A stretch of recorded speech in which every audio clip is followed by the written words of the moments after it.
What's up, folks? It's Dan here from BeAGameCharacter.com. We are back again with another edition of Q&A Tuesday. Just a quick word. I want to remind you all, I don't know if I've mentioned or not, but I do have a sale going on over at BeAGameCharacter.com. If you want to go check it out after this video, it's the 6-pack by summer sale. Basically, everything's on sale. T-shirts, headbands, ebooks, everything. So, yeah, go check it out if you're interested. Great prices, great deals. Moving on, we have Storyman09 for our first question of the day. And the question from last week, by the way, was what is your favorite season? Storyman says, my favorite season of the year is spring. It's my favorite because after the colder, darker, cloudier winter months, it's amazing to see new life and warmth return to the land. I'm fine with winter, autumn isn't bad, and I appreciate summer, but to me, spring is something miraculous.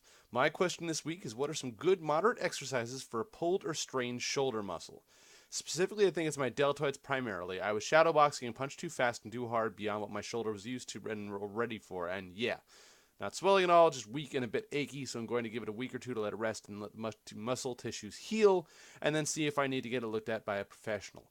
Um, Shoulders are iffy. They are very easy to injure. They take a long time to heal, and they're generally a pain in the ass.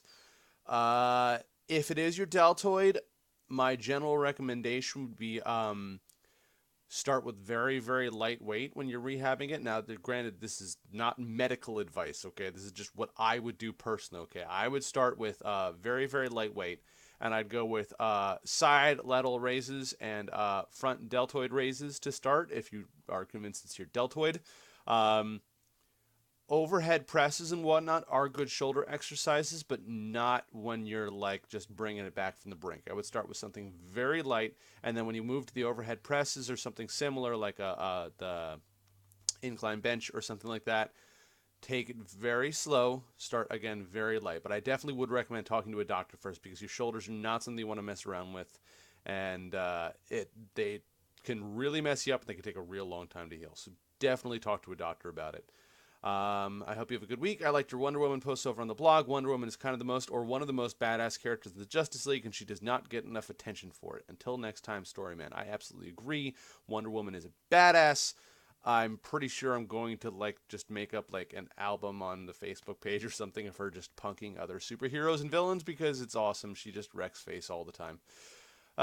Moving on, we have BenRex777 who says, "Hello, Dan. It's nice to know you appreciate my overlong comments. I like every season, but the beauty of the nature depends heavily on where you are. In fall, I like hiking through the mountains. I like eating wild blueberries. In fall, the yellow lark gives the mountains a fabulous color. There is a lot of fresh fallen snow on top of the trees and roofs. Every landscape looks 10 times better. On the other hand, spring is the most beautiful season where I live, in the Swiss Plateau. The trees start to get new light green leaves, and they start to blossom as well. Every garden, every meadow has a lot of colorful flowers in them. It's always the same with me. I can't give you an absolute answer. In spring, I like spring best. In summer, summer is my favorite, and so on. And now the question for you: what is your favorite seasoning?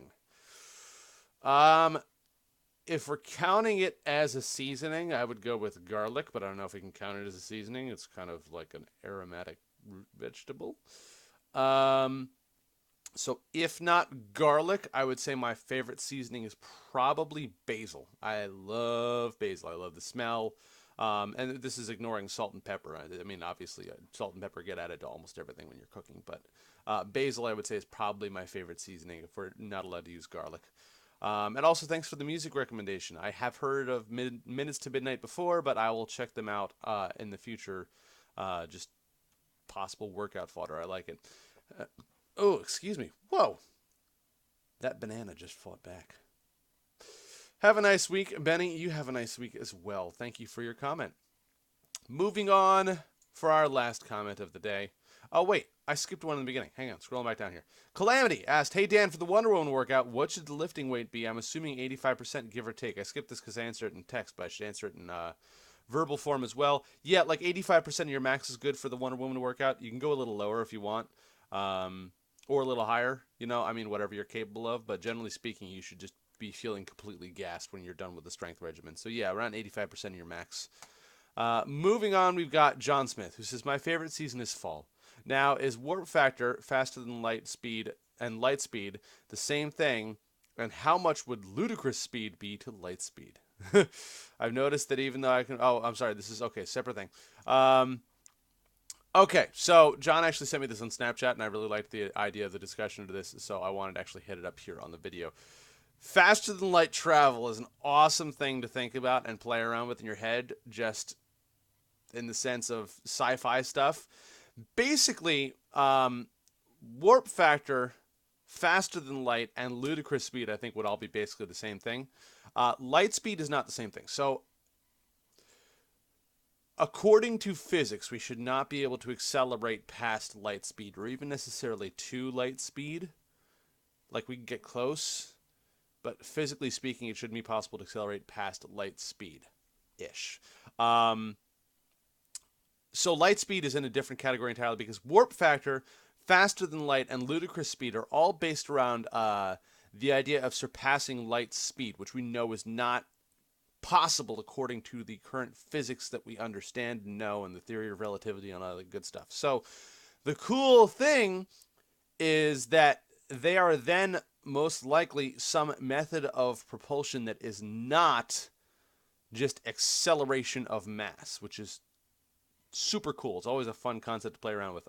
You can throw in here the idea of hyperspace, or like the warping travel methods that they use in Frank Herbert's Dune series, stuff like that, where basically for most of them, if not all of them, the idea is that you are bending space itself or finding a hole in space itself, basically. Either sort of wormhole travel that's theorized, or like think of space like a fabric, and like you're here and you want to be here, and there's 300 light years between you. The idea is basically like pinch the fabric of space and pull it upwards so that these 2 points go zoop, and they smoosh together, so all of a sudden you're right next to where you are, and then you just kind of tunnel through space-time itself. It's a really bizarre concept, and there's very little scientific basis for it necessarily. It's all just theorized. But it's a really cool idea, and if we ever get to the point where we're reaching interstellar travel, our options are that, some sort of suspended animation thing, massive, like where we put you to sleep for 100 years and accelerate you to like close to light speed, and then you wake up when you get to another galaxy and all your friends are dead, but it's okay because you're in another galaxy. Not even another galaxy. I'm sorry, another star. Another galaxy would not be 100 years light speed. Just for the record, you're not getting to another galaxy traveling 100 years at light speed, or even close to light speed. But so that's that. So again, to return to our list, we've got either suspended animation where we put you to sleep and then wake you up when you get there for however many hundreds of years that takes. Massive colony ships where basically you just build a ship big enough to live on and reproduce on and have whole lives, and like your great grandkids will arrive at the star that y'all are traveling to. um, Robotic colonization, basically where we send robots out, possibly with imprints of our brains in those robots, and the robots would then travel to other planets and then build more robots and send those robots out to travel to other planets, and so on and so forth. And your consciousness would just kind of hitch a ride along with that robot. So it wouldn't necessarily be your biological body, but it would be the robot itself that you're imprinted into, and or the robot from there that you would travel in. And isn't that a weird concept? Or what we started talking about, the idea of faster than light travel, some method of bending space time. And I think that I have to look this up. The Alcubierre, however you pronounce it, I believe the Alcubierre drive was a speculation of how to travel at faster speed by expanding and contracting space time. Yeah. So basically, um, the Alcubierre drive, or Alcubierre warp drive, is a speculative idea based on the solution of Einstein's field equations in general relativity as proposed by Mexican theoretical physicist, wow, I can't talk today, Miguel Alcubierre, who by which a spacecraft could, I guess if he's Mexican, I'm giving him like a French intonation on his name, but it's I guess Miguel Alcubierre. I don't know. By which a space-time, just call it up no pronunciations now. By which a spacecraft could achieve apparent faster than light travel if a configurable. I'm going to start this whole video over. Hi. Dan, how you doing today? By which a spacecraft could achieve apparent faster than light travel if a configurable energy density field lower than that of a vacuum, that is, negative mass, could be created. Basically, for an Alcubierre drive, the idea is that you create a negative mass vacuum field around the ship itself, so you're traveling through space without actually traveling through space, kind of a thing. Like you're creating a space where space doesn't exist in front of you, and then you're going across that, and then you're appearing at the other end of that non-space. I'm doing a bad job of explaining it, but you should check it out. It's Alcubierre, Alcubierre. Very, very cool stuff. So that was the great question. I love thinking of interstellar travel. I would personally love to even just visit another planet in my lifetime. Like it'd be super cool if I could go to Mars. Like I really want to go to Mars, or even just the moon. Can we build a moon base? Can we just build a moon base and just do that? Like, oh my God, we're so busy. I'm gonna go minorly political here for a minute, but oh my God, we're so busy bombing the hell out of each other. Can we just all get together like as a planet and say, hey, building a base on the moon would be really, really awesome. Let's all do that. And then let's just all do that. And then we'll have a moon base and we can go and visit our moon base. Like a city. We could build a city on the moon if everybody got together. I'm pretty sure we could, colonize the whole moon even if we wanted to. If everybody got together and really worked on it. And how cool would that be? Like, just go to the moon and jump 10 feet in the air. Right? So, thank you for the question, John Smith. We're going to move on to the rest of your comment. I've noticed that even though I can max bench 200 and easily do a set of 8 at 160, I can't do more than 3 sets. So any advice? Should I focus on getting better hypertrophy or just focus on the strength? Do you have a reason you want to be? Okay. If you are... So I'm assuming you're talking about doing a set of 8 at 160 and you want to do 3 sets at 160. More than 3 sets at 160, I would say do 5 on your first set and then as many as you can on the next 4 sets. If you only get 1 out, you get 1 out. But overall, the idea is you just want to hit a large number of reps if you're focusing on hypertrophy. If you're focusing on just strength, you can cut it down. There are guys that now you do need some volume depending on what level you're at, but there are guys and gals that do 5-3-1 set, that's a total of 9 reps across 3 sets. That's it. So doing a high number of reps is not necessarily important depending on what your goals are. If you're looking for increasing size and mass, doing a higher number of reps is helpful. But, do you have a reason why you want to be doing a ton of reps? Like, are you trying to grow in size? And if so, are you looking at your tempo properly? I'm going to have a blog post coming out about that next week. Shameless plug. Are you looking at your tempo properly? Are you, if you dial down to 155 and you really focus on proper technique, are you able to do it then? There's stuff to try, stuff to think about as you're doing it. So that would be it. If you want to do more sets, obviously you have to drop your weight a little bit if you're hitting a specific number of reps you're looking for. If you don't care that much about getting a high number of reps in, it's fine to do lower reps as long as you're still seeing increases in the strength gains that you want. If you're looking for size gains as well, going to a lower number of reps is not necessarily going to be helpful for you, although you can still gain size even at a low number of reps, provided you have proper technique and good tempo. I hope that's a sufficient answer for you. I will have a post coming out about tempo, and it's great that you had this question here because that'll be coming out on Monday. And that's something that I don't talk about enough. I'm not even sure if I've ever talked about it here on the YouTube channel. But yeah, it'll be a good discussion to have, and hopefully it'll help you out as well. So that's it for today's video. My personal favorite season is spring. I like fall second best. Actually, I might like winter second best.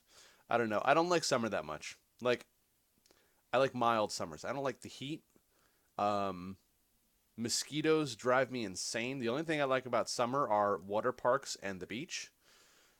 So if I'm not near water, summer kind of sucks.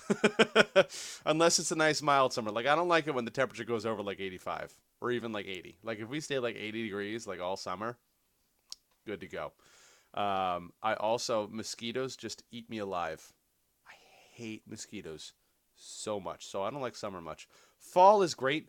Very crisp temperatures. I love that feeling of just like the clean, cool feeling that you get when fall gets in full spring and all this full swing and all the leaves are changing and stuff like that. Winter I love, but not for the length of winter that lasts. Like I like winter for like the first like month and a half of winter, and then I'm like I'm done. Okay, we can do spring now. Like I like the cold. I like skiing. I like all kinds of winter events and stuff like skiing and sledding and all that good stuff. But I do get tired of it after a while. So I would say spring is probably my favorite season. Things are growing, birds are singing, everything is gorgeous, the weather is lovely. You know, spring's been a little weird here in New Jersey. We've been getting like great temperatures and then snow and then great temperatures and then snow, and it's been a little strange. But it looks like we're on track to be having a nice spring now, although it is a little hot today. Um, so your question for next week, now that I've rambled about my favorite season for long enough, is what is your favorite multiplayer game? Could be an MMORPG, could be like a MOBA, could be online, like shooter, whatever. What's your favorite multiplayer game? Let me know in the comments below, and tell me something about why you like it so much and why it's important to you and what's special about it for you. That's it. Ask me a question as well, and I will see you next week. Thank you for watching. As always, remember, live boldly, change the world, and continue to be awesome.